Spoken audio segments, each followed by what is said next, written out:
तो अब हम लोग पढ़ते हैं नॉट आर लिमिट। अगर जैसे मान लो कोई सीक्वेंस दिया है, तो अगर हमको किसी पॉइंट को दिखाना है कि इसका लिमिट नहीं है एप्सिलॉन की वजह से, ठीक है, तो वो कैसे हम लोग दिखाएंगे? We say l belong to R is not a limit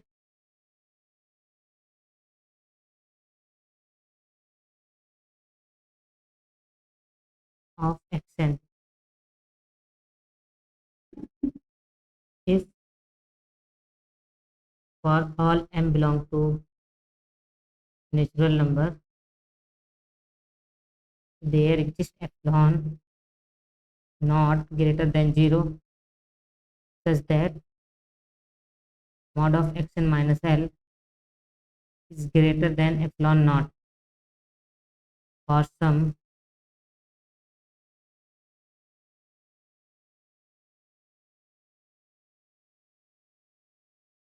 n is greater than or equal to m। ठीक है, तो आपने मतलब कोई भी एक m ले लिया, फिर आप एक क्या करेंगे, एक n ढूंढेंगे कि mod of action minus L, अगर से आप लोगों ने ग्रेटर देन एप्सिलॉन नॉट दिखा दिया, देन हम लोग क्या बोलेंगे कि एल जो है इसका लिमिट नहीं है गिवन सीक्वेंस का। ठीक है, अब हम थोड़ा आगे चलते हैं और पढ़ते हैं डाइवर्जेंट सीक्वेंस। और अगर हम लोग ऐसे भी बोल सकते हैं limit N tends to infinity x N is equal to infinity या X N tend to infinity. तो डाइवर्जेंट सीक्वेंस की डिफिनीशन समझ में आ रही है कि कोई सीक्वेंस एक्स एन दिया हो, तो इसको हम लोग बोलेंगे डाइवर्ट कर रहा है प्लस इन्फिनिटी पे, कि आपको कोई भी पॉजिटिव एक के मिल जाए ग्रेटर देन जीरो, तो आपके लिए क्या होना चाहिए, एक एम उसके लिए मिलना चाहिए कि सच दैट एक्स एन क्या हो जाए, ग्रेटर देन के हो for all N greater than or equal to m. और इसी तरीके से हम लोग ये भी बोल सकते हैं sequence X N diverse to minus infinity if for any, या ऐसे कहें के less than zero there exist M belong to N such that x N less than K for all N greater than or equal to M. इस sequence को हम लोग क्या बोलेंगे, डाइवर्स कर रहा है माइनस इन्फिनिटी पे। इसको ऐसा भी लिख सकते हैं limit N tends to infinity x N is equal to minus infinity. तो डिफिनीशन में कोई डाउट तो नहीं है ना? नहीं। देखिए अब यहाँ पे एक चीज़ और ध्यान रखना है आपको, जब हम वल्टर रूडेन की बुक पढ़ते हैं तो डाइवर्जेंट सीक्वेंस को क्या डिफाइन किए हैं, जो सीक्वेंस कन्वर्जेंट ना हो वो डाइवर्जेंट होता है। हाँ, ठीक है। बट अभी हम आगे चल के एक केस और पढ़ेंगे ऑक्सीलेटरी सीक्वेंस, तो थोड़ा अलग हो गया डाइवर्जेंट और कन्वर्जेंट से। बट वल्टर रूडेन के अकॉर्डिंग देखा जाए तो ऑक्सीलेटरी सीक्वेंस जो होते हैं वो भी डाइवर्जेंट ही होते हैं। ठीक है, तो बट हम लोग यहाँ यहाँ पे हम लोग क्या करते हैं, ऑक्सीलेटरी सीक्वेंस भी पढ़ते हैं जो कि ना तो कन्वर्जेंट होता है ना तो डाइवर्जेंट। ठीक, अब मैं आता हूँ एक एग्जांपल पे। हमारे पास एग्जांपल में क्या है, 1+1/2 +1/3 plus dot dot 1 +1/n x n. Shreya, तो ये समझ में आ रहा है ना? अब ये बताइए ये सीक्वेंस हमारा कन्वर्जेंट है या डाइवर्जेंट है? ये 1/n होता है जो कि n टेंस टू इन्फिनिटी पे जीरो पे जाता है। अगर मैं इसका फर्स्ट टर्म x1 डिफाइन करूँ, x1 आएगा, x2 डिफाइन करूँ, क्या बनेगा हमारे पास 1+1/2, x3 डिफाइन करें तो क्या बनेगा हमारे पास 1+1/2 +1/3। ऐसे मतलब हमारे पास फिर नेक्स्ट बनेगा xn। अगर हम इस सीक्वेंस को लिखा जाए तो कैसे बनेगा, पहला टर्म 1 दूसरा 1/2 1 प्लस 1/2, तीसरा 1 + 1/2 +1/3, ऐसे सो ऑन। ऐसे हमारा nth टर्म जो बनेगा 1 + 1/2 +1/3 प्लस सो ऑन +1/n, और ऐसे सो ऑन चलता चला जाएगा। तब हमको क्या करना है, इस सीक्वेंस को डाइवर्जेंट प्रूफ करना है। ठीक है, तो ये सीक्वेंस जो हमारे पास है डाइवर्जेंट है। ठीक, तो पहले हम पहला एग्जांपल देख लेते हैं जो कि हमने ये डिफाइन किया है। ठीक है, तो अगर हम देखें 1 + 1/2, ठीक है, या ऐसे कहें ये जो हमारे पास x2 है, ये ग्रेटर देन 1 है या नहीं है, बताइए आप हमको।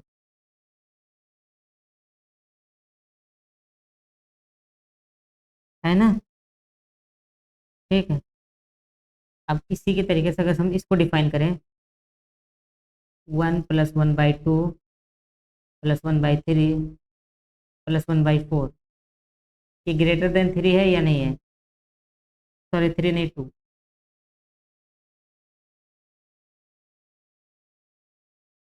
है ना।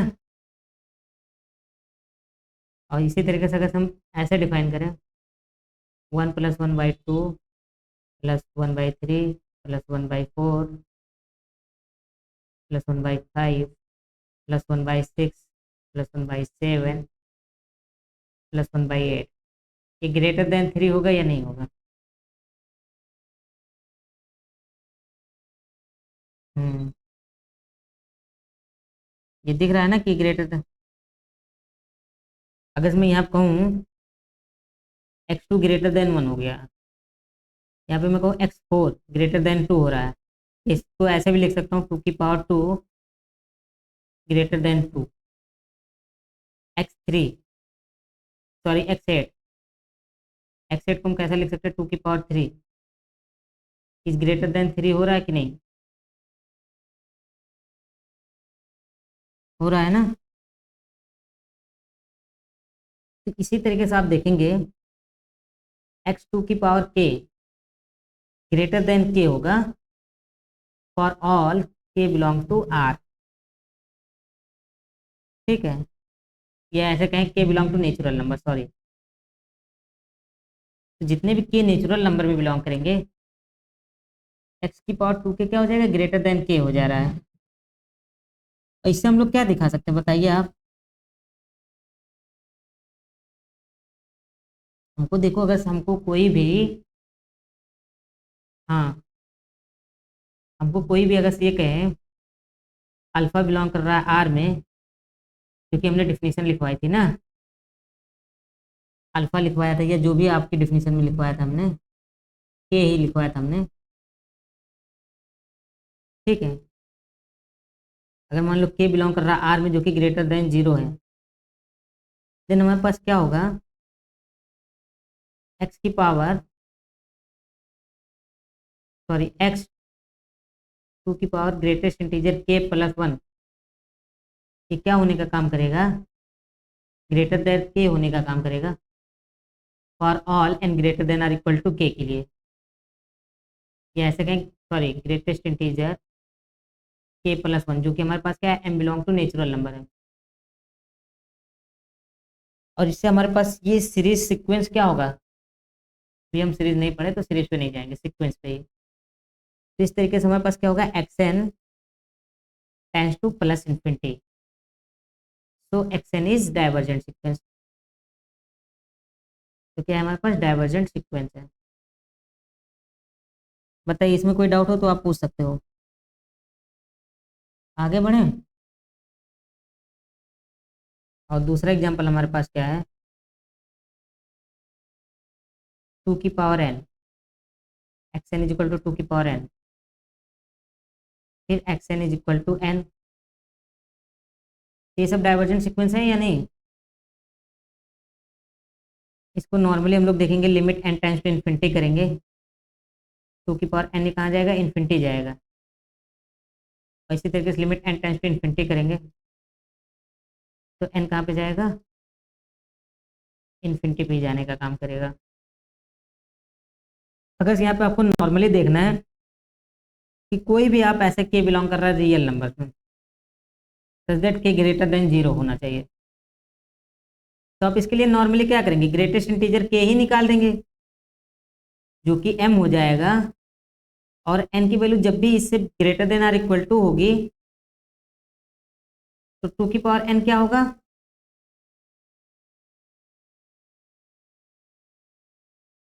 2 की पावर n ग्रेटर देन होने का काम करेगा k से। सही है ना। तो इस तरीके से इन्फिनिटी पे जाने का काम करेगा अगर हम उस डिफिनीशन वाइज देखें जो कि हमने अभी आपको बताया। और अगर यहाँ पे माइनस लगा देते तो नेगेटिव के लिए भी हो जाता। तो मतलब जो हम कंसेप्ट बता रहे हैं वो समझ में आ रहा है ना। नेक्स्ट हम लोग आते हैं ऑक्सीलेटरी सीक्वेंस। और यही चीज़ें कुछ बुक्स में कि हम लोग के वेस्टर्न के जो लोग हैं वो लोग इसको डाइवर्जेंट बोलते हैं, ना कि ऑक्सीलेटरी। ठीक है, तो चलिए हम लोग पढ़ लेते हैं। हाँ, हम लोग यही डिफाइन करते हैं, ऑक्सीलेटरी, कन्वर्जेंट, डाइवर्जेंट, ये डिफाइन करने का काम करते हैं।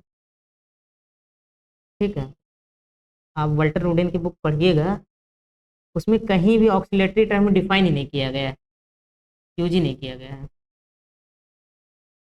ठीक है, अच्छा ये बताइए,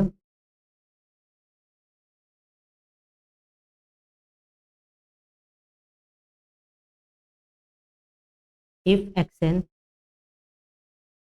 is the divergent sequence diverge to infinity, then action के, ये बताओ ये कहाँ पे जाएगा, इसका अगर कोई सब सीक्वेंस हम लोग लेते हैं तो वो कहाँ पे जाएगा।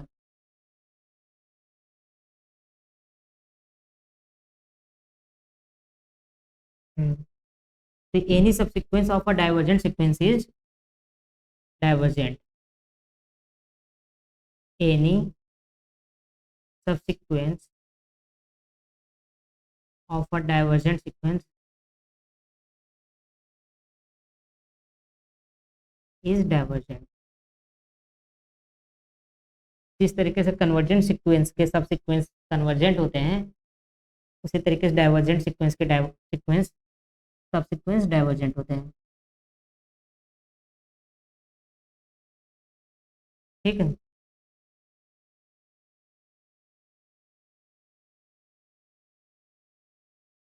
और क्या है हमारे पास,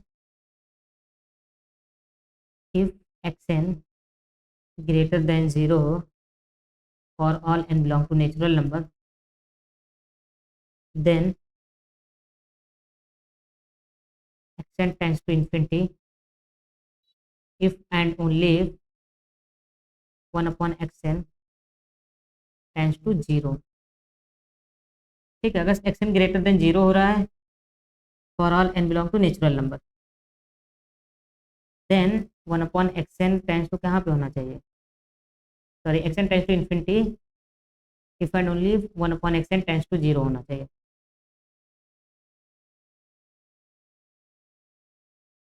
if it is neither convergent nor divergent। ठीक है, तो कोई भी सीक्वेंस हो उसको हम लोग ऑक्सीलेटरी सीक्वेंस बोलेंगे। कब बोलेंगे, जब वो ना तो कन्वर्जेंट हो और ना ही डाइवर्जेंट हो। It said to it is said to oxalate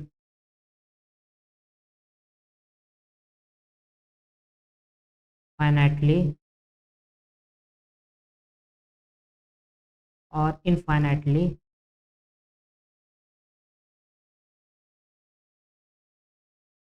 according as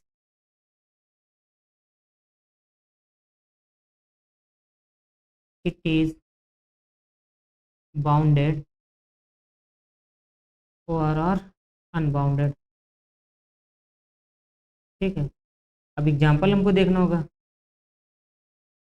example में हमारे पास पहला एग्जाम्पल क्या है, -1 की पावर n। इसका अगर आप सीक्वेंस देखेंगे, एक्सपेंशन तो क्या होता है हमारे पास, -1 1 -1 1 एंड सो ऑन। तो आप बताइए कि क्या होगा इसका लिमिट। हाँ, 1 और -1 के बीच में बाउंडेड रहता है, ठीक है। तो ये ऑक्सीलेट फाइनाइटली कर रहा है या इनफाइनाइटली? हाँ, ये क्या कर रहा है, ऑक्सीलेट फाइनाइटली। देखिए आपको अगर, हाँ बोलिए, क्या?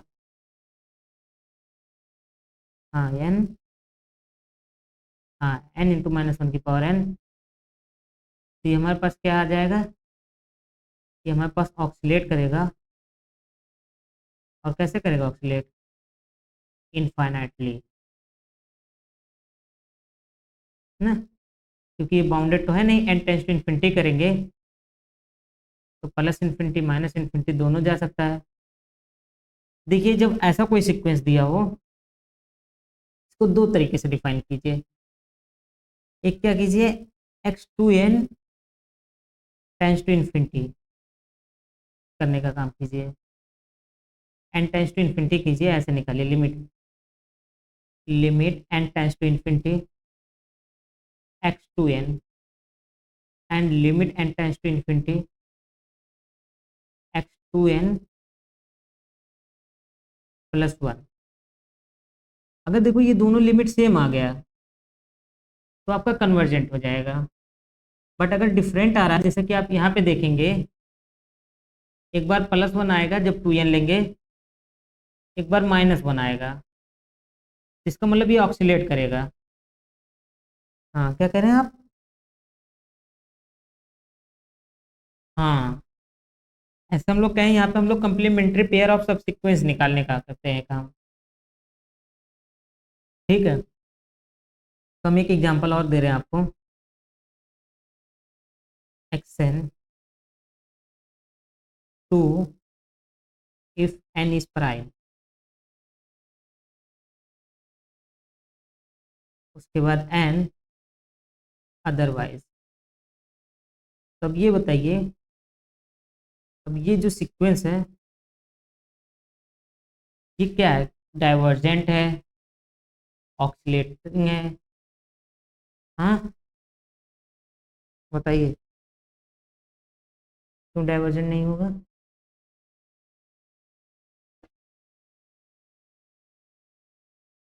हाँ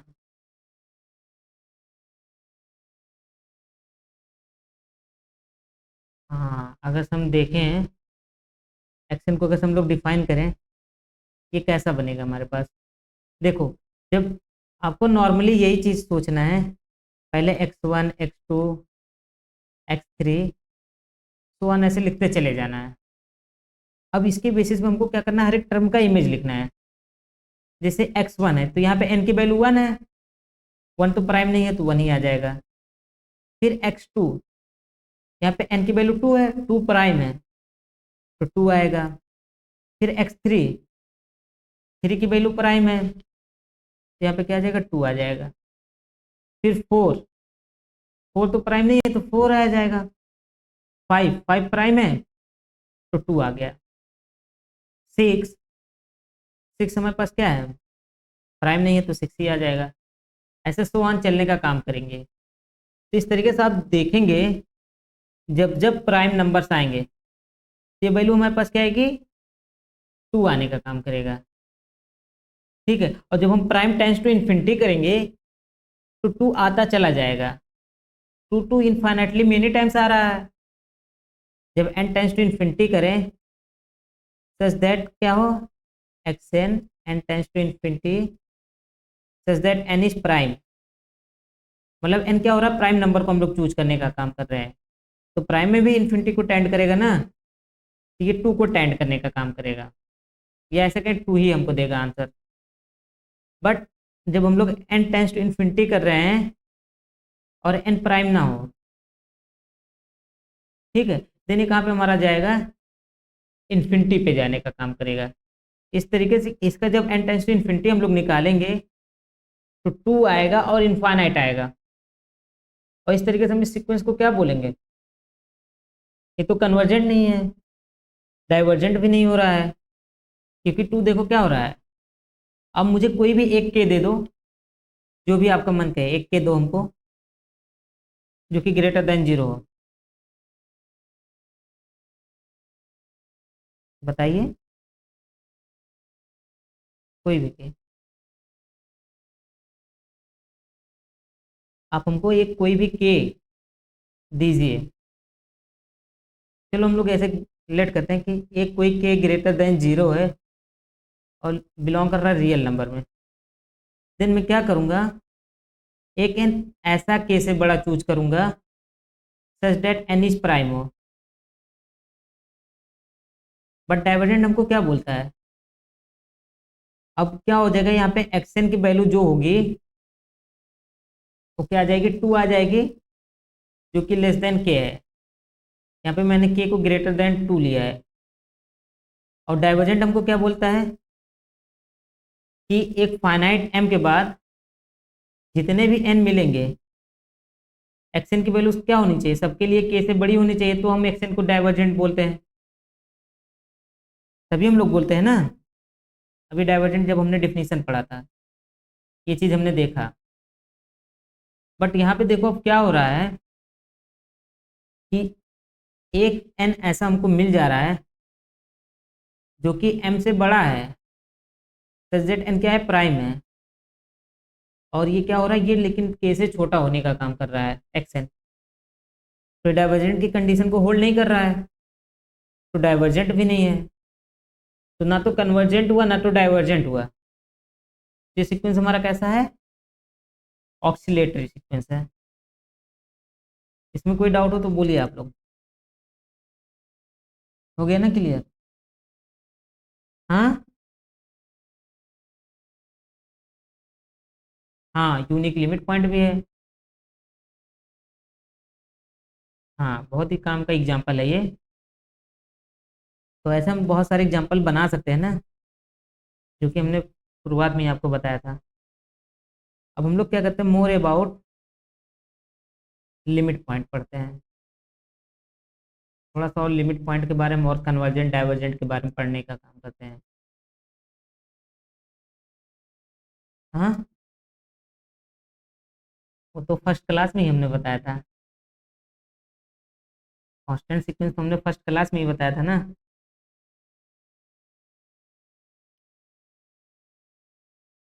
बताया था ना।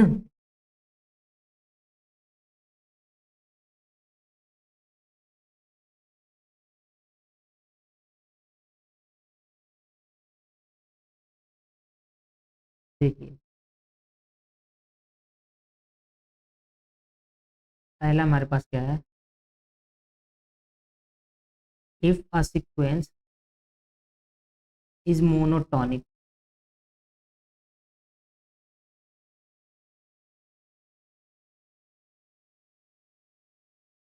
देन ये ऐसे कहें, it can have at most one limit point. तो मोनोटॉनिक होना क्या है, अपने आप में एक बड़ी चीज़ है, वो लिमिट पॉइंट के बारे में भी हमको बताता है,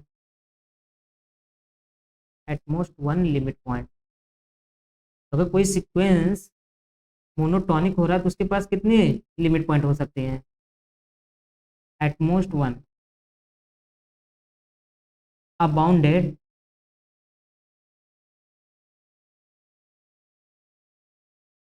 मोनोटॉनिक सीक्वेंस, या ऐसे हम लोग लिख लेते हैं, पहले इसको लिखते हैं हम लोग, बाउंडेड सीक्वेंस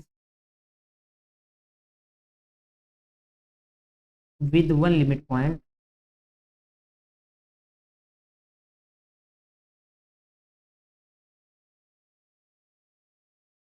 इज कन्वर्जेंट। मतलब कोई भी सीक्वेंस अगर बाउंडेड होता है और जिसके पास केवल एक ही लिमिट पॉइंट हो, तो क्या होता है, कन्वर्जेंट सीक्वेंस होने का काम करता है। ठीक है, थर्ड हमारे पास क्या है, a bounded monotonic sequence is, ये बताओ बाउंडेड मोनोटोनिक सीक्वेंस जो होगा वो बताओ क्या होगा, कन्वर्जेंट होगा या नहीं, ये बताओ आप हमको। अब बाउंडेड मोनोटोनिक सीक्वेंस कन्वर्जेंट होगा कि नहीं होगा, तो कैसे।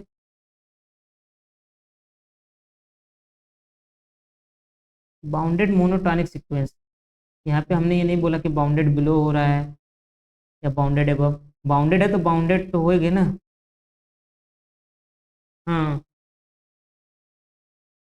हाँ हाँ हाँ।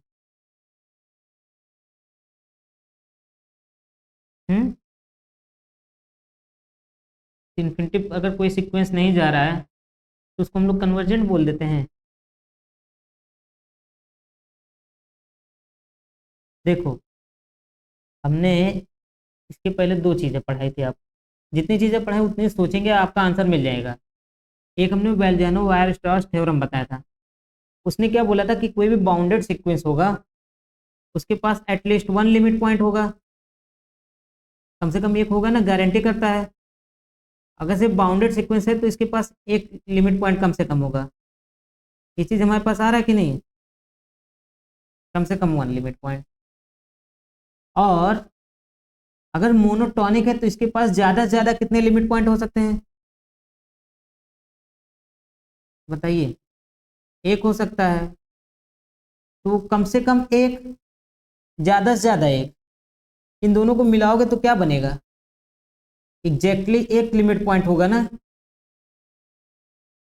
और दूसरा हम आपको क्या बोलता है, bounded sequence with one limit point is convergent. हाँ, इज कन्वर्जेंट। और अदरवाइज आप मान लो इसको ऐसे भी नहीं याद कर पा रहे हैं, इसके पहले मैंने प्रूव भी कराया था, a bounded monotonic sequence is convergent.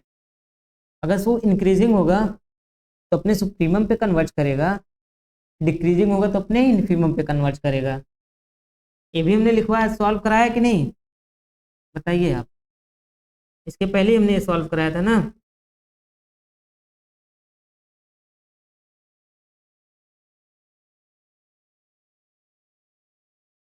अच्छा ये बताइए, कन्वर्जेंट सीक्वेंस है तो यूनिक लिमिट पॉइंट को इम्प्लॉय करता है, बट क्या यूनिक लिमिट पॉइंट कन्वर्जेंट को इम्प्लॉय करता है, हमने भी एग्जाम्पल देखा ना। बट अगर ऐसा कुछ हो, a sequence xn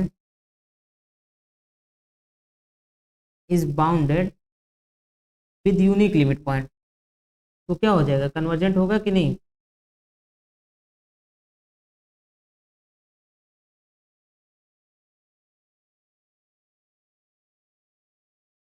अभी इसके पहले हमने लिखा ना, xn is bounded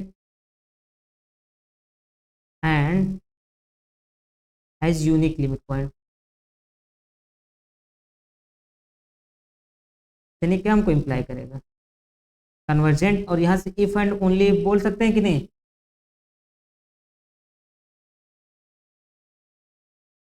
ये भी बोल सकते हैं ना। कन्वर्जेंट होगा तो उससे हम लोग बाउंडेड बोलेंगे और उसके पास यूनिक लिमिट पॉइंट भी होगा, तो दोनों हम चीज़ें बोल सकते हैं कि नहीं। और अगर कोई मोनोटॉनिक सीक्वेंस है, मोनोटॉनिक सीक्वेंस कभी भी ऑक्सीलेटरी सीक्वेंस नहीं होते हैं, वो या तो कन्वर्जेंट होंगे या तो डाइवर्जेंट होंगे। अब मोनोटॉनिक सीक्वेंस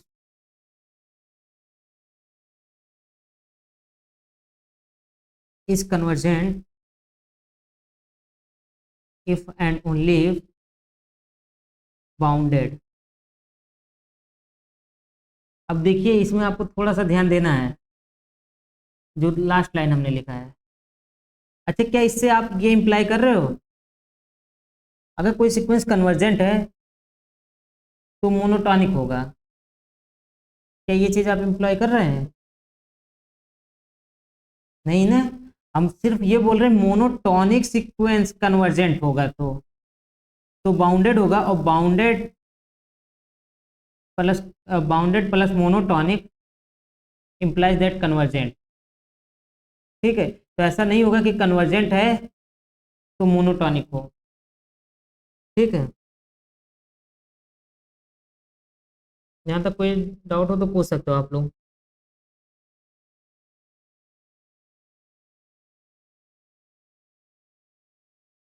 बताइए। जो ये बोल रहा है a monotonic sequence is convergent if and only if it is bounded. ठीक है, तो इसका मतलब हम मोनोटॉनिक सीक्वेंस के बारे में बोल रहे हैं, इफ एंड ओनली इफ। अगर मोनोटॉनिक सीक्वेंस बाउंडेड है तो कन्वर्जेंट होगा, और अगर मोनोटॉनिक सीक्वेंस कन्वर्जेंट है वो तो बाउंडेड अपने आप हो जाएगा। ये चीज़ हमसे बोल रहा है। दैट इज, हम लोग ये बोल सकते हैं, if a sequence, if a monotonic sequence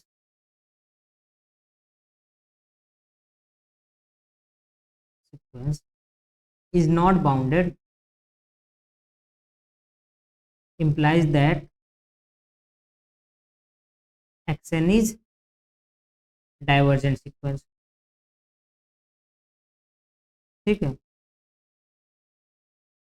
बताइए। ये हो गया ना। अच्छा, एक क्वेश्चन हम देते हैं, यहाँ पे आप 2-4 लाइन छोड़ दीजिएगा। अगर लिमिट पॉइंट से रिलेटेड कुछ चीज़ें और हमको पता चलती है तो भी हम लोग यहाँ पे लिख देने का काम करेंगे।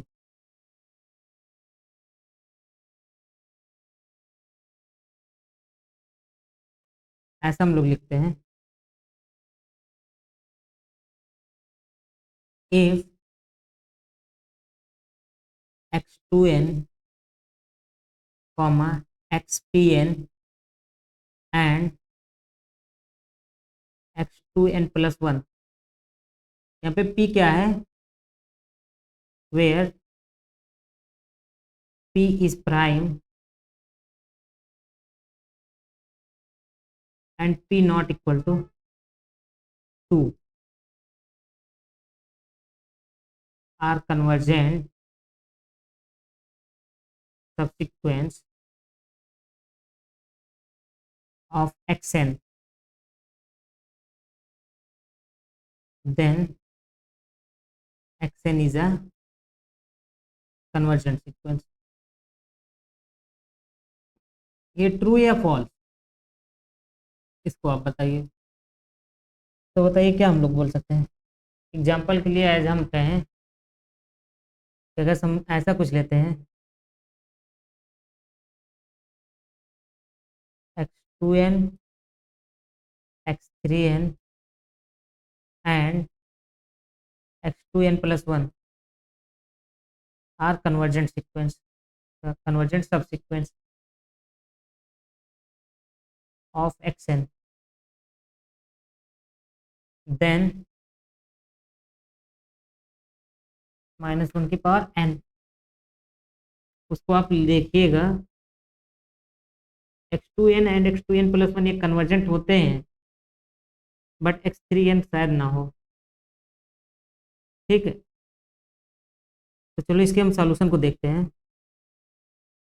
सॉल्यूशन हमारे पास क्या होगा, देखो सिंस ये कन्वर्जेंट है तो limit n tends to infinity, x2n ये कहाँ पे जाएगा, L1 पे जाएगा। इसी तरीके से लिमिट x3n ये कहाँ पे जाएगा, L2 पे जाएगा। लिमिट x2n+1 ये कहाँ पे जाएगा, L3 पे जाएगा। अगर हम यहाँ पे L1 और L3 को इक्वल दिखा दे आपस में, मतलब दो सब सीक्वेंस जो कि कॉम्प्लीमेंट्री पेयर ऑफ सीक्वेंस हो, जैसे 1 एंड 3, अगर इसको हम सेम दिखा दें इनकी लिमिट को, तो सीक्वेंस हमारा हमारा कन्वर्जेंट हो जाता है ना। तब वही चीज़ हम लोग करने का काम करते हैं। देखो सबसे पहले हम लोग क्या करते हैं, x3n है, अगर मैं 3 की पावर n करूँ तो इसमें बताओ कैसे टर्म जनरेट होने का काम करेंगे। ये कुछ ऐसा जनरेट करेगा ना, x3, x9, x27, ऐसे सो ऑन। और ये देखो ये कलेक्शन ऑफ ऑड सीक्वेंसेज है, तो x3 की पावर n इज सब सीक्वेंस ऑफ x3n, इसका तो सब सीक्वेंस होगा ही, क्योंकि इसमें क्या है, 3 के जितने मल्टीपल हैं सब आएंगे। तो ये तो 3 की पावर में, तो यानी ये 3 का मल्टीपल है ही, इसका सब सीक्वेंस है। एंड x2n+1 इसका भी सब सीक्वेंस है। ये क्या हमको इम्प्लाई करेगा, देखो ये सीक्वेंस और ये दोनों कन्वर्जेंट है, तो इम्प्लाई ये करता है कि इसके हर एक सब सीक्वेंस वो भी कन्वर्ज करेंगे ना, ये इम्प्लाई करते हैं ना, बताइए आप, ये इम्प्लाई करते हैं। तो ये हमको इम्प्लाई करेगा limit n tends to infinity x3n, या 3 की पावर ऐसे ही रहने देते, 3n पहले लिख दिया है, तो n tends to infinity x3 की power n limit n tends to infinity x2n+1, ये सब के सब सेम लिमिट पे जाएंगे कि नहीं, आप बताइए हमको, सेम जाएंगे ना। अब इसी तरीके से अगर मैं एक ऐसा सब सीक्वेंस कंस्ट्रक्ट करूं, 2 × 3 की पावर n, ये क्या है, ये कलेक्शन ऑफ इवन सीक्वेंस है या नहीं, सारे इवन नहीं होगा, लेकिन जो भी टर्म इसके बनेंगे सब इवन बनेंगे, जैसे x6, x12, नहीं x9, x18 बनेगा, फिर x54 बनेगा, ऐसे बनेंगे। तो इसमें जितने भी टर्म आएंगे सबके सब इवन होंगे कि नहीं, बताइए आप हमको। तो ये इसका सब सीक्वेंस होगा ना, is a subsequence of x3n and x2n। ये क्या हमको इम्प्लाई करेगा, limit of x3n limit of x2n is equal to limit of x2 × 3 की पावर n। ये सब कहाँ पे जाएंगे, देखो सिंस ये 3n तो l पे गया है, तो ये भी l पे जाएगा कि नहीं जाएगा, जाएगा ना। अब देखो इतना तुमको क्लियर हो गया, अभी हमको क्या इम्प्लाई करेगा, limit x2n is equal to limit x2n+1 is equal to l। इसका मतलब क्या हो गया, आप बताइए हमको, कि कॉम्प्लीमेंट्री पेयर ऑफ सब सीक्वेंस कन्वर्ज कर रहे हैं सेम लिमिट पे, तो हमारा सीक्वेंस कैसा हो जाएगा, कन्वर्जेंट हो जाएगा ना। सो xn is a convergent sequence. ये समझ में आ रहा है ना, और कोई डाउट, सबको समझ में आ रहा है ये चीज़। देखो हमारा जो नेक्स्ट क्वेश्चन था, सिंस इमेज ब्लर हो जा रहा है इसलिए हम उस क्वेश्चन को लिख देते हैं। और ये हमारा, हाँ क्या हुआ,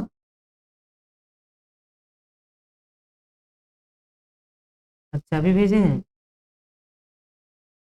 अच्छा एक एक मिनट देख लें।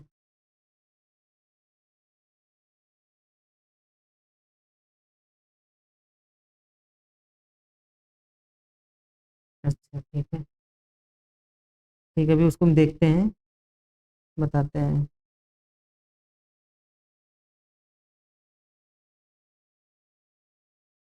हमारे पास क्या है, क्वेश्चन लिख लेते हैं। एक्सन, देखिए क्वेश्चन जो हमको दिया गया है, x n is a sequence of bounded real number.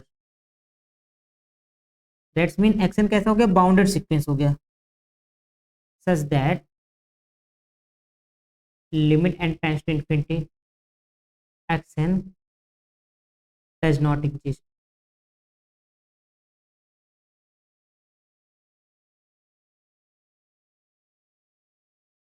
अब हम लोग एस डिफाइन करते हैं, S is equal to L belong to R such that there exist a सब सीक्वेंस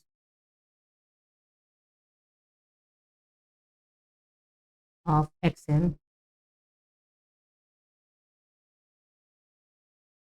कन्वर्स टू एल।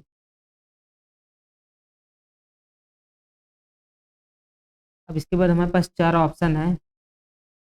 पहला क्या है, एस इज इम्पटी। दूसरा ऑप्शन हमारे पास क्या है, S has exactly one element.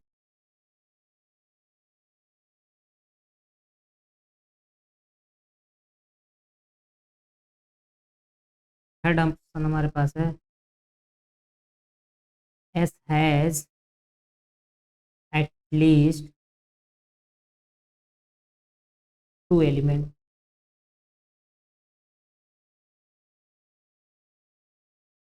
And fourth option हमारे पास है, S has to be finite set.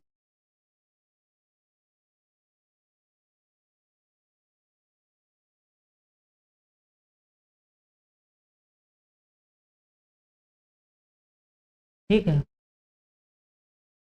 अब हमसे पूछा जा रहा है इसमें से कौन सा ऑप्शन करेक्ट होगा। श्रेया,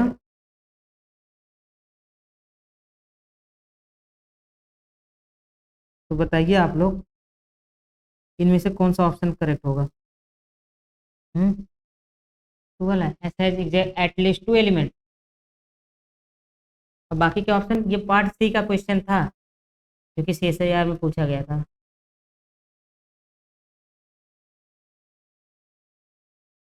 फर्स्ट सेकंड,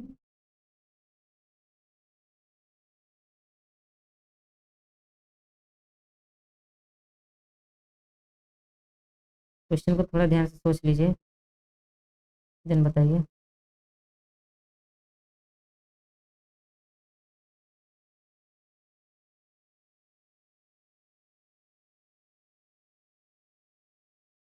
देखिए हमसे क्या बोला जा रहा है, क्वेश्चन ये बोल रहा है x n is sequence of bounded real number. इसका मतलब क्या होगा, समझ रहे हैं आप। एक्सन एक बाउंडेड सीक्वेंस है, पहला हिंट हमको मिल गया। दूसरा हमारे पास है, x n does not exist. X n क्या कर रहा है, limit n tends to infinity, x n exist नहीं कर रहा है। अब इन दो चीज़ों से हम लोग क्या बोल सकते हैं, बताइए। इन दोनों चीज़ों से हम लोग क्या बोल सकते हैं। हम देखिए, पहली चीज़ तो एक्शन बाउंडेड है।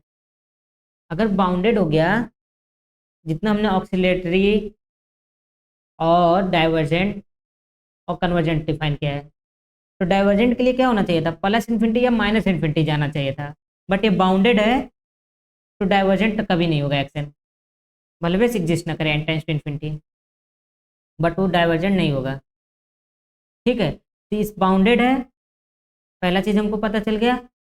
Limit n tends to infinity x n exist नहीं कर रहा है, तो दैट्स मीन एक्शन कन्वर्जेंट भी नहीं है। तो हमको क्या करना है, ऐसे सीक्वेंस लेने हैं जो कि क्या हो, ऑक्सीलेटरी हो। ठीक है, अब ऑक्सीलेटरी सीक्वेंस के बारे में आपने बहुत सारे सीक्वेंस पढ़ रखे हैं।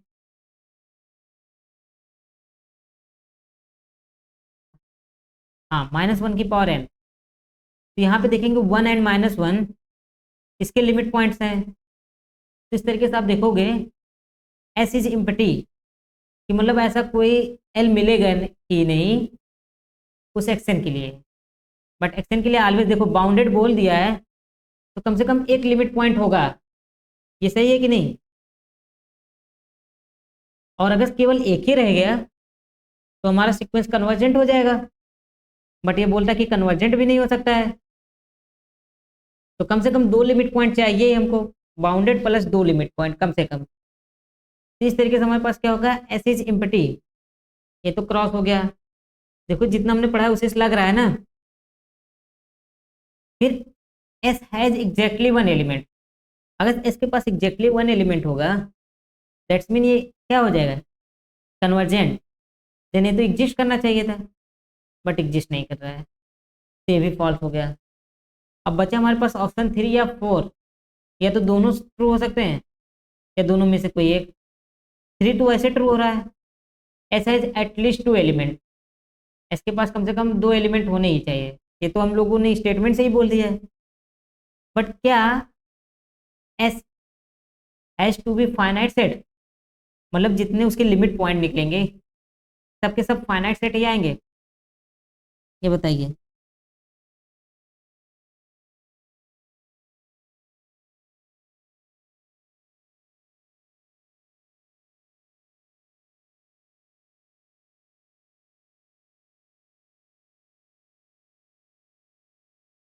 बताइए आप हमको, क्या ऐसा कोई सीक्वेंस है जिसके पास इनफाइनाइटली मेनी लिमिट पॉइंट हो बट वो बाउंडेड सीक्वेंस हो? तो देखो हम एक सीक्वेंस इजीली बना सकते हैं, from natural number two Q intersection close 0 to 1। तो यहाँ पे मतलब क्या होगा कि हमारे पास क्या होगा, 1 1 होगा। तो जो हम ये मैप करके सीक्वेंस बनाएंगे तो क्या होगा उसका, जब हम लोग ड्राइव सेट निकालते हैं तो क्लोज 0 1 ही आएगा, और रेंज सेट इसके सारे के सारे रेशनल नंबर आएंगे जो कि 0 1 के बीच में होंगे। तो इस तरीके से इसका जो सेट ऑफ लिमिट पॉइंट आया वो क्या हो गया, अनकाउंटेबल आ गया। ठीक है, इस तरीके से हमारे पास सीक्वेंस के पास फाइनाइट लिमिट पॉइंट हो ये भी जरूरी नहीं है।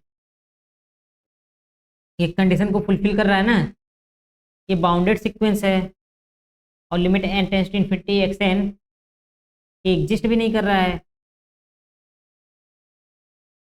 ना।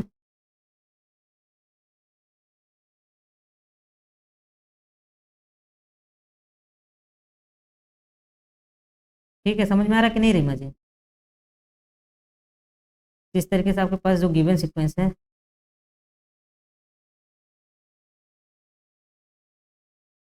वो आपके पास क्या हो जाएगा, ऑप्शन 3 करेक्ट होगा, ऑप्शन 4 भी इनकरेक्ट हो गया।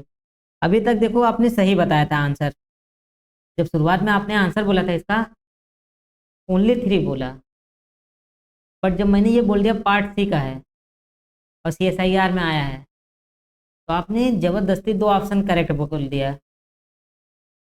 हुआ ना ऐसा? तो यही सेम चीज, हाँ,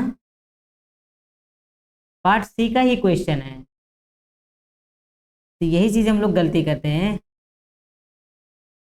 क्या करते हैं कि हम लोग पार्ट सी का क्वेश्चन दिया है और एक ऑप्शन को करेक्ट कर चुके हैं और बाकी को इनकरेक्ट भी कर दिए हैं, फिर भी उसमें सोचते हैं कि कोई और ऑप्शन करेक्ट हो सकता है, जैसा कि पॉसिबल नहीं होता है। तो इस तरीके से हमारे पास क्या होगा, ओनली ऑप्शन 3 ही करेक्ट होगा, जो कि आपने शुरुआत में ही बताया था।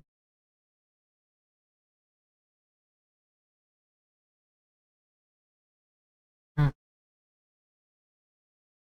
हाँ, पार्ट सी का ही है, ये भी सही है। तो पार्ट सी का होने से क्या आंसर बदल जाएगा? अगर दो सही रहेंगे दो रहेगा, एक सही रहेगा एक ही रहेगा। इसमें तो छोड़िए, कुछ लोग क्या गलती करते हैं, पार्ट सी में जैसे जो न्यूमेरिकल आता है, लिमिट निकालना हो या सम निकालना हो, वो तो यूनिक ही आएगा ना। Limit n tends to infinity करके लिमिट निकाल रहे हैं कन्वर्जेंट सीक्वेंस का, या कोई सीरीज दिया उसका सम निकाल रहे हैं, तो उसमें भी दो ऑप्शन टिक कर देते हैं जो कि यूनिक आंसर आना है। यही चीज़ें इंप्रूव करनी होती है और एग्जाम टाइम में यही गलती होती है। ठीक है, आपका क्वेश्चन क्या है? जो आपने भेजा था ग्रुप में, भेजा है, वो है आपका यही है ना, consider this set of sequence. तो हम देखिए क्वेश्चन को डिफाइन करते हैं। एक्स इज इक्वल टू दिया है, सेट ऑफ सीक्वेंस में दिया है x n such that x n belong to 2 points at 0, 1 such that n belong to natural number and y is equal to, एक set और define किया गया है, x n belong to x such that x N is equal to 1 for at most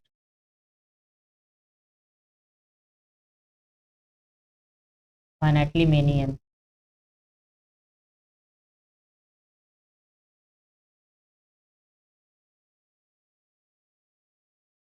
then then करके हमारे पास देखो first option है एक्स इज काउंटेबल, काउंटेबल के लिए मैं सी लिख रहा हूँ एंड वाई इज फाइनाइट, और अनकाउंटेबल के लिए मैं यू लिख दूंगा। और सेकंड ऑप्शन हमारे पास है x is countable and y is countable. Third option है x is countable y is countable. Fourth option दिया है एक्स इज अनकाउंटेबल, अनकाउंटेबल के लिए यू, वाई इज अनकाउंटेबल। ठीक है, तब यहाँ पे देखेंगे ऑप्शन 2 ऑप्शन 3 दोनों सेम दिया है, जो कि मिसप्रिंट की वजह से हुआ है। यहाँ पे सी की जगह यू रहना चाहिए था, जिससे कि ऑप्शन कुछ डिफरेंस हो ना। अब बताइए कौन सा ऑप्शन करेक्ट हो सकता है। पहले तो बताइए एक्स जो सेट है ये कैसा सेट है, कलेक्शन ऑफ ऑल सीक्वेंसेज है। ऐसे में बोल सकता हूँ collection of all function F from natural number two 2.0, 1। अब ये बताइए एक्स काउंटेबल होगा या अनकाउंटेबल।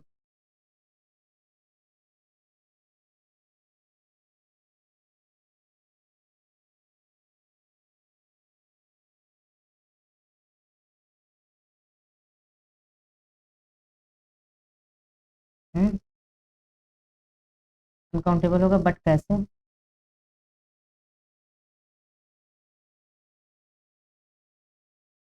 हम्म हम्म टू की पावर अलिफ नॉट इज इक्वल टू क्या होता है, कॉन्टिनम। हाँ, तो ये हमारे पास क्या हो जाएगा, टू की power aleph naught cardinality of x, और ये क्या होता है हमारे पास कॉन्टिनम नंबर पे जाता है, तो ये हमारे पास क्या हो जाएगा, अनकाउंटेबल हो जाएगा ना। यानी एक्स की कर्नल्टी कैसी हो जाएगी, अनकाउंटेबल। तो के पास ये 1 और 2 डिस्कार्ड हो गए। अब हमको क्या बताना, वाई के लिए बताना, वाई कैसा होगा, काउंटेबल होगा या अनकाउंटेबल होगा।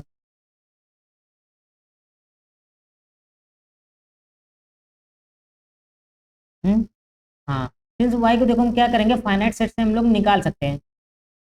तो ये हमारे पास जो सेट बनेगा ये काउंटेबल बनेगा। ठीक है, और अगर से काउंटेबल बन रहा है तो कौन सा ऑप्शन करेक्ट होगा, ऑप्शन 3 करेक्ट हो जाएगा ना। तो जो आपने इमेज भेजा है उसमें थोड़ा सा मिसप्रिंट है, यहाँ पे सी की जगह अनकाउंटेबल होना चाहिए था। हाँ, तो ऑप्शन बी वो रॉन्ग है। ये तो नहीं नहीं, कंफ्यूज नहीं होना है ना हम लोग को। ठीक है,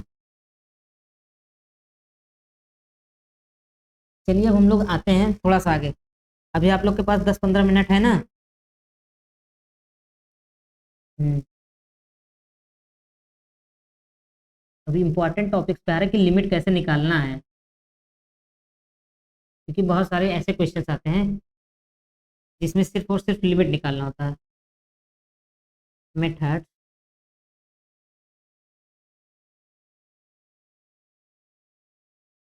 for finding limit.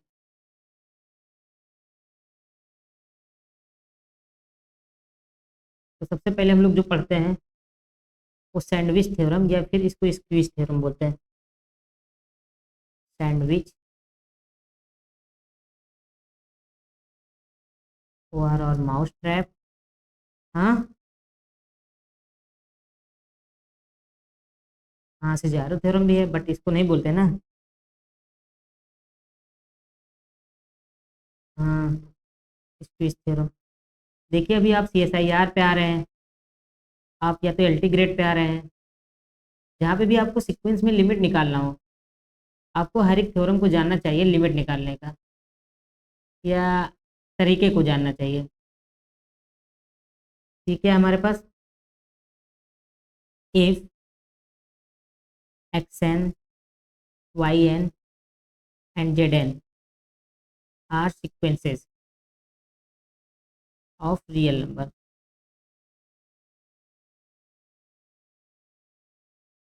that xn is less than or equal to yn and yn less than or equal to zn।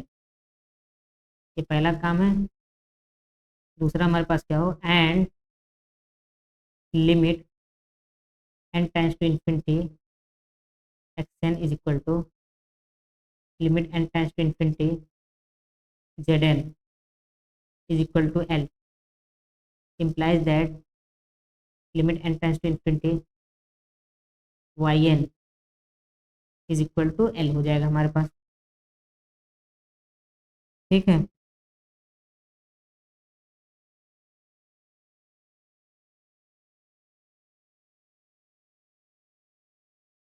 तो हम लोग इसके प्रूफ पे आते हैं। प्रूफ के लिए हम लोग नॉर्मली ऐसे ही देखते हैं, तो काफ़ी इंपॉर्टेंट थ्योरम है और इसकी हेल्प से हम लोग बहुत सारे क्वेश्चंस को लगाएंगे। सिंस xn, हाँ, and yn are convergent sequence, so for any epsilon greater than 0 there exists m belong to n such that mod of xn minus l less than epsilon होगा for all n greater than or equal to m। ये हो जाएगा ना, यहाँ पे m1 बोल देते हैं हम इसको, इसको हम क्या बोलते हैं, m1 बोल देते हैं। अगेन अगेन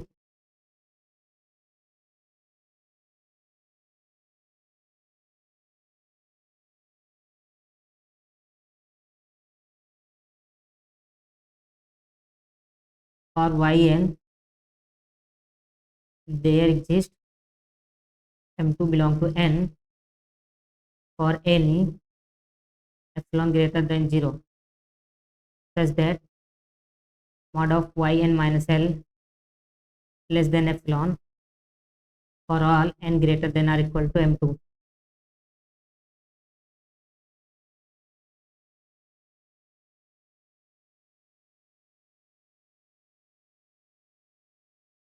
ठीक है, तो ये हमको क्या इम्प्लाई करेगा, for m is equal to max of m1 comma m2। ये सब प्रूफ्स देखो बहुत इजी है, अगर आप एक बार एप्सिलॉन डेल्टा की कंडीशन को समझ गए हैं, देन इन सब प्रूफ को करना बहुत बड़ी चीज़ नहीं है आपके लिए।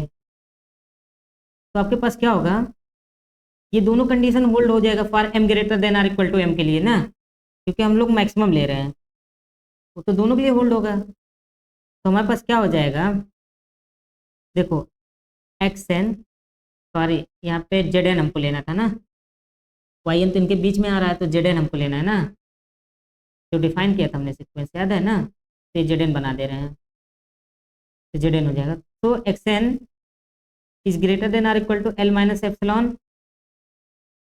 which is less than zn which is less than or equal to l plus epsilon। अब देखो इन दोनों के बीच में क्या आ रहा है, y आ रहा है for all n greater than or equal to m के लिए, ये चीज आ जाएगा। और यहाँ से हम लोग क्या बोलेंगे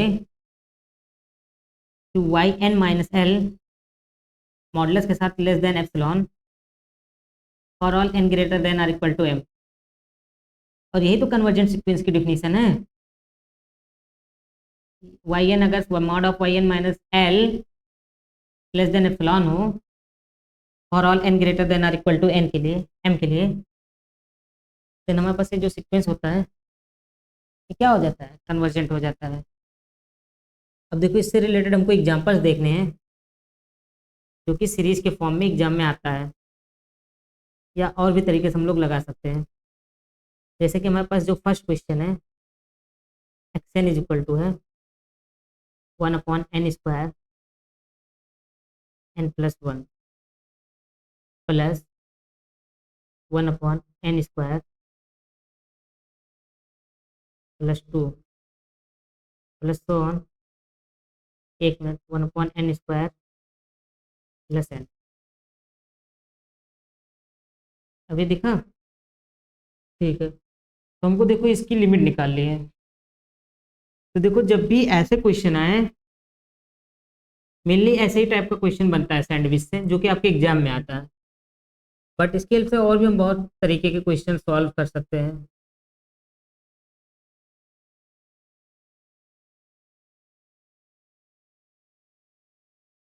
तो देखो जब भी ऐसा कुछ आए तो हमको देखो दो सीरीज बनाना है, सॉरी दो सीरीज नहीं, दो सीक्वेंस बनाना है। एक वाई एन बनाना है और एक जेड एन बनाना है, such that y n less than or equal to x n हो और x N less than or equal to z n हो, और इन दोनों की लिमिट जो है एक सेम नंबर पे जा रही हो। उसकी हेल्प से हम लोग एक्स एन के बारे में बोल पाएंगे। ठीक है, अब देखो हमको इसको सोचना कैसे है। तो इसमें अगर आप देखो ये जो सारे टर्म हैं इनमें सबसे बड़ा टर्म कौन है,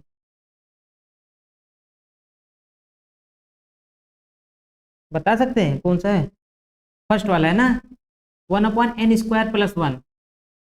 बिकॉज देखेंगे नीचे के सारे टर्म इंक्रीजिंग ऑर्डर में है, और जब न्यूमरेटर सेम रहो तो जो नीचे वाला टर्म जिसका छोटा होता है वही बड़ा होता है। 1/n² + 1 ये क्या है, ये बड़ा है सारे के सारे टर्म में। तो अगर मैं इसी को n टाइम्स ऐड करूं, बिकॉज ये n टर्म है, plus dot dot so one, ये मैं कितने टाइम्स ऐड कर रहा हूं, n टाइम्स। तो ये जो इससे गिवन टर्म है उससे बड़ा होने का काम करेगा कि नहीं? सॉरी बड़ा नहीं, ये हाँ ये छोटा है तो बड़ा होगा ना सारे के सारे टर्म से, और अगर छोटा है तो बड़ा होने का काम करेगा। सही है ना?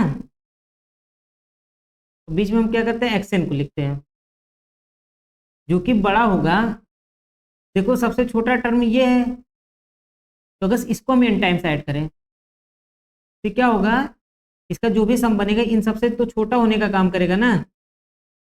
1/n² plus n plus 1/n² plus n plus dot dot so on plus 1/n² plus n। अच्छा, फिर पहले ये बताओ जो टर्म लिखे थे अभी हम, वो समझ में आ रहा है कि नहीं?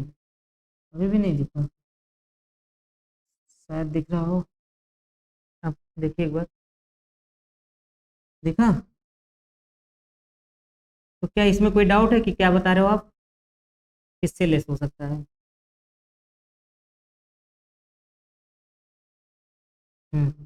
देखिए जैसे 1/√n² + 1 less than or equal to होगा, sorry greater than or equal to होगा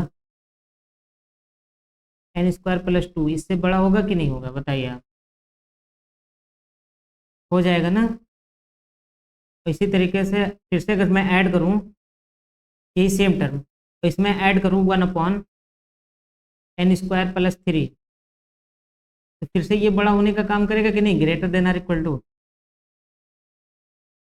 बट ये तो क्या होंगे, जो ये टर्म है कि greater than or equal to होंगे 1/n² + n। तो हमने बस इसी को n टाइम्स ऐड कर लिया है, सही है ना। ये भी हमारे पास कितना हो जाएगा, n टाइम्स। और देखो ऐसा हम लोग इसीलिए कर रहे हैं ताकि वो लिमिट सेम मिल सके। और कैसे हम कंस्ट्रक्ट करने ये तरीका बता रहे हैं कि सबसे पहले सबसे बड़ा वाला टर्म लो। ये हमने ऐसे ग्रेटर देन के लिए बना लिया, बट अगर आपको इस तरीके से इनइक्वलिटी बनानी है, क्योंकि मैंने ऐसे बना लिया था पहले इसलिए, तो हम क्या करेंगे, सबसे पहले सबसे छोटा वाला लेंगे, उसको n टाइम्स ऐड करेंगे। श्रेया माइक ऑफ कर लो, ठीक है, इसको n टाइम्स ऐड कर लेंगे, और इसी तरीके से सबसे बड़े वाले को उसको n टाइम्स ऐड कर लेंगे। अब देखो सबका डिनोमिनेटर सेम है, तो उस ऊपर वाला टर्म ऐड हो जाएगा, और 1 को अगर n टाइम्स ऐड करेंगे तो n हो जाएगा। नीचे क्या आएगा, n² + 1, जो कि greater than or equal to होगा xn, और ये greater than or equal to होगा n/n²+n। अब बताओ इसकी लिमिट कहाँ पे जाएगी। देखो इसकी लिमिट, जब limit n tends to infinity करेंगे तो क्या आ जाएगा हमारे पास, n/√n² + 1। और यहाँ पे हम क्या करेंगे, n को बाहर निकालेंगे। थोड़ा अच्छे से एक्सप्लेन कर देते हैं ताकि कोई भी देखे इसको समझ में आ जाए उसको। √1/1 + n², ये कट जाएगा और ये क्या आएगा हमारे पास, 1 आ जाएगा। ठीक इसी तरीके से जब हम इसको निकालेंगे तो क्या आ जाएगा हमारे पास, limit n tends to infinity. देखो n से n कैंसिल हो जाएगा, और यहाँ नीचे जो बचेगा 1 + 1/n बचेगा, और ये जाएगा 1 पे। इस तरीके से ये भी 1 पे जा रहा है xn, और ये कहाँ पे जाएगा, ये 1 पे जाएगा, और ये हमारे पास कोई लिमिट l हो, तो इसकी लिमिट देखो 1 गई, इसकी भी लिमिट 1 ही गई, तो मिड वाली भी तो 1 पे जाएगी ना, बाय सैंडविच थ्योरम। तो लिमिट ऑफ xn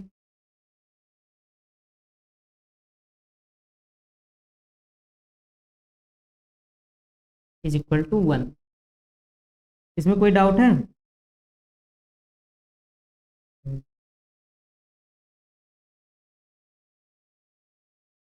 r/n, हाँ सैंडविच थ्योरम लगाए हैं, वही तो भी हम पढ़ा रहे थे ना। r/n करके कैसे, बताइए।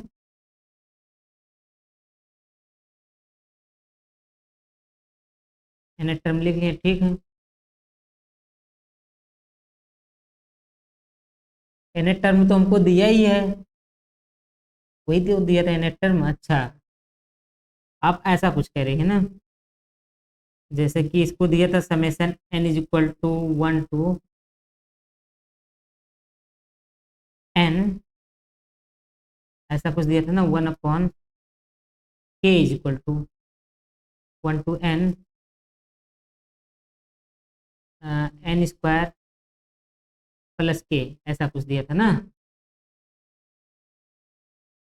अब इसी को आप कह रहे हैं, अगर से आप n को बाहर निकाल लेते हैं, n² को, तो 1/n बन जाएगा, summation k = 1 to n 1/√k/n², ऐसा कुछ बनेगा ना। बट यहाँ पे दिक्कत हमारे पास ये है, ये तो f(k/n) टाइप का होना चाहिए ना।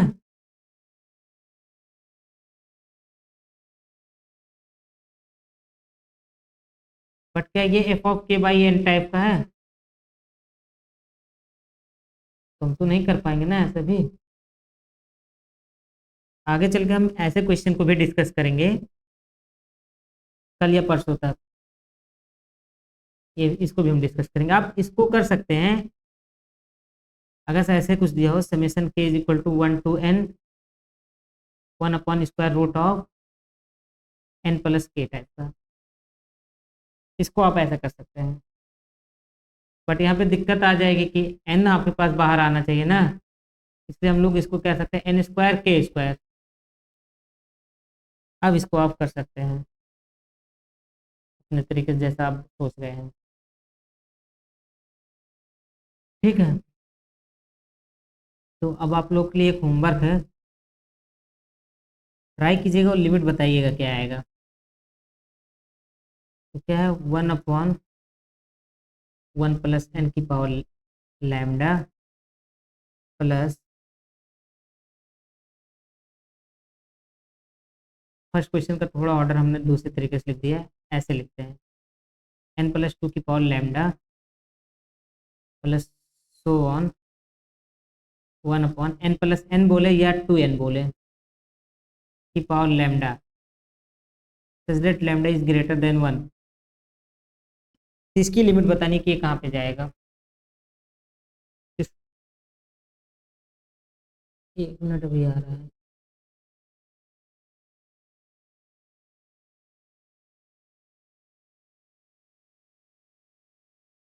ठीक है, ये क्वेश्चन लग जाएगा आप लोगों से। अब देखो, थर्ड हमारे पास क्या है, सैंडविच स्केल से इसको भी प्रूव करना है। ये तो आप लोगों ने किया ही है, a1 की पावर n प्लस a2 की power n plus dot dot so on a k की power n whole power 1 upon n। ये कहाँ पे कन्वर्ट करता है, कन्वर्ट टू मैक्स ऑफ, एक minute, a1 a2 dot dot so on an। हाँ, third वाला आपको प्रूव करना है, max of an, sorry an नहीं ak है, वेयर ak इज, या हम लोग कहें ai is are greater than 0। तो हमने ऐसा कुछ पढ़ा था ना, ये सैंडविच की हेल्प से हम लोग प्रूफ कर सकते हैं। देखो कैसे, फर्स्ट हमारे पास क्या होगा, ये जो होगा ए आई, कोई भी आप एक ए आई लेंगे उससे तो बड़ा ही होने का काम करेगा जो भी इसके बीच में आएगा, क्योंकि ये पॉजिटिव टर्म का सीक्वेंस है, सही है ना। और ये एक कांस्टेंट सीक्वेंस होगा, एक कांस्टेंट सीक्वेंस आप बना दो और इसको आप एक्सन मानो, तो क्या हो गया, less than or equal to x n हो जाएगा। और which is less than or equal to, इसमें देखो जो मैक्सिमम हो, ऐसे बना लेते हैं ए आई की पावर n, फिर ए आई की power n plus dot dot one a i की power n whole to the power 1 upon n। अब क्या होगा, ए आई हमारा बाहर आ जाएगा, ए आई की power n whole to the power 1 upon n, 1 plus 1 plus 1 plus 1 whole to the power 1 upon n। अभी क्या हो जाएगा, ए आई हो जाएगा, और यहाँ पे हमारे पास क्या आ जाएगा, n की पावर 1 अपॉन n। ये कहाँ पे कन्वर्ट करता है, 1 पे, इंटू ए आई करेंगे तो क्या पे चला जाएगा, ए पे चला जाएगा। ऐसे करके हिंट है, आप इसको थोड़ा अच्छे से देख लीजिएगा। हाँ, फर्स्ट वाले का 0 हो जाएगा। हाँ, सेकंड क्वेश्चन जो है आपका, इसको हम लोग नॉर्मली देख के भी कर सकते हैं, थोड़ा सा ऑब्जर्वेशन की जरूरत है। देखो ये जो भी बनेगा, ये ऐसा ही कुछ बनने का काम करेगा, n अपॉन 1 प्लस n की पावर लैम्डा, ये फर्स्ट वाले टाइप का बनने का काम करेगा। और यहीं से हम लोग बोलेंगे लैम्डा ग्रेटर देन 1 है, यानी नीचे वाला पावर जो क्या है, ऊपर से ज़्यादा है, तो कहाँ पे जाएगा, 0 पे ही जाने का काम करेगा। और जब एक आ गया तो दूसरा हम लोग बना सकते हैं ऐसे, सैंडविच खेल से। ठीक है, और भी बहुत सारे क्वेश्चन हैं जो कि हम लोग सैंडविच की हेल्प से लगाएंगे। अभी एज ए एग्जाम्पल हम लिखवा रहे हैं, आगे चल के इनको करेंगे। Phi of n whole to the power one upon n. Fifth हमारे पास क्या होगा, tau of n whole to the power one upon n. यहाँ पे आपको दो इंफॉर्मेशन कलेक्ट करना है। पहला फाइव ऑफ एन क्या है, टाउ ऑफ एन क्या है। ये भी आप लोग के लिए एक होमवर्क है, शायद जानते होंगे क्या होता है फाइव ऑफ एन। हाँ, यूलर फाइव फंक्शन है, जो कि हमको क्या बताता है, उन सारे नंबर्स को बताता है कि कितने नंबर्स हैं जो कि एन से छोटे हैं और एन के साथ को प्राइम है। और टाउ ऑफ एन क्या बताता है,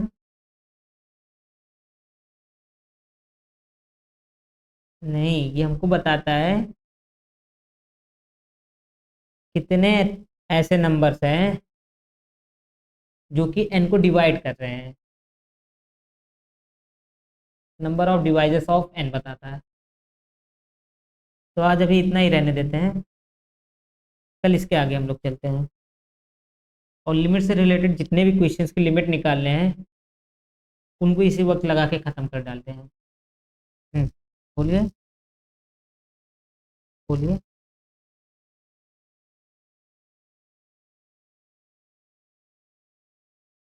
हाँ, हाँ, बोलिए।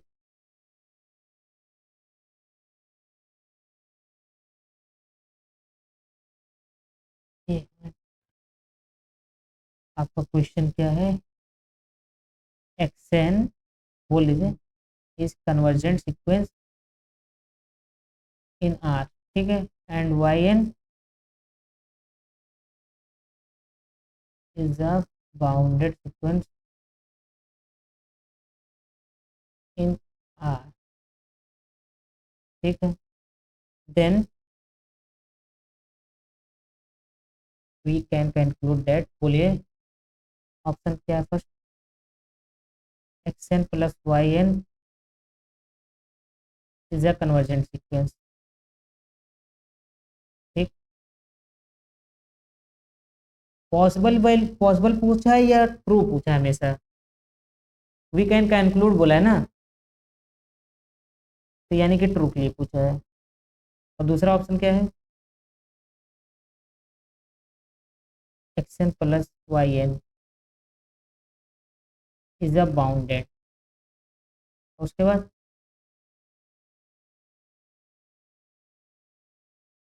X n plus y N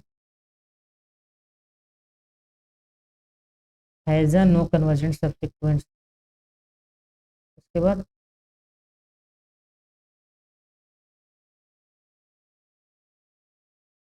x n plus y n has no bounded subsequence ना। अब देखिए, एग्जाम्पल आपको सोचना है, जब कन्वर्जेंट बोला है ना, अब देखिए यहीं पे जाने का काम कीजिए। कुछ एग्जांपल्स ले लीजिए, वन अपॉन एन ले लीजिए, बाउंडेड में माइनस वन की पावर एन ले लीजिए, और और क्या करिए, कोई कांस्टेंट सीक्वेंस रख लीजिए, ठीक है। तो देखो ये बोला है x N is convergent and y n is bounded. अगर बाउंडेड बोला है वाई एन को, तो हम लोग कन्वर्जेंट सीक्वेंस को भी तो ले सकते हैं, because every convergent sequence is bounded ना। बट हमको कंक्लूड के बारे में बोलना है। अच्छा ये बताइए, अगर मैं एक कांस्टेंट सीक्वेंस लेता हूँ जो कि जीरो सीक्वेंस हो, x N is equal to zero for all n belong to natural number, ये सही है। अब मैं क्या करूँ, एक्स एन और दूसरा सीक्वेंस लेता हूँ y n is equal to minus one की power n, then x n plus y n क्या आएगा हमारे पास, बताइए आप,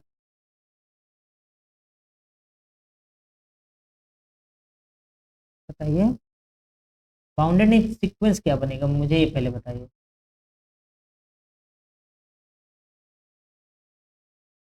माइनस वन की पावर एन ही बनेगा ना।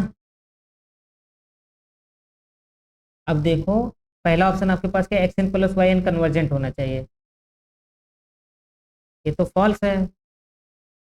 और सेकेंड ऑप्शन आपने ऐसे भी सुना होगा, sum of two bounded sequence is bounded, ये तो बाउंडेड होता ही है, ये तो हमारे पास ऑब्वियस रिजल्ट है।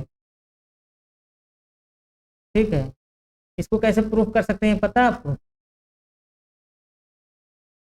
ये sum of two bounded sequence is bounded,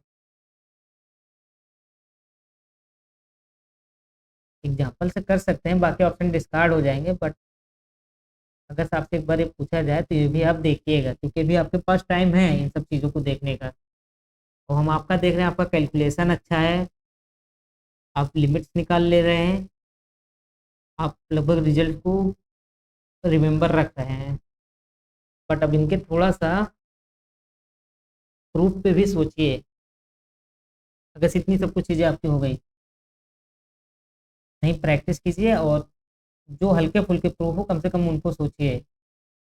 जैसे ये सब छोटे छोटे प्रूफ्स हैं, और ये सब आपका बेसिक डिफिनीशन से ही है, इसको आप देख लीजिएगा। अब देखिए क्या, x n plus y n has no convergent subsequence, इसके पास देखो कन्वर्जेंट सब सीक्वेंस है ना,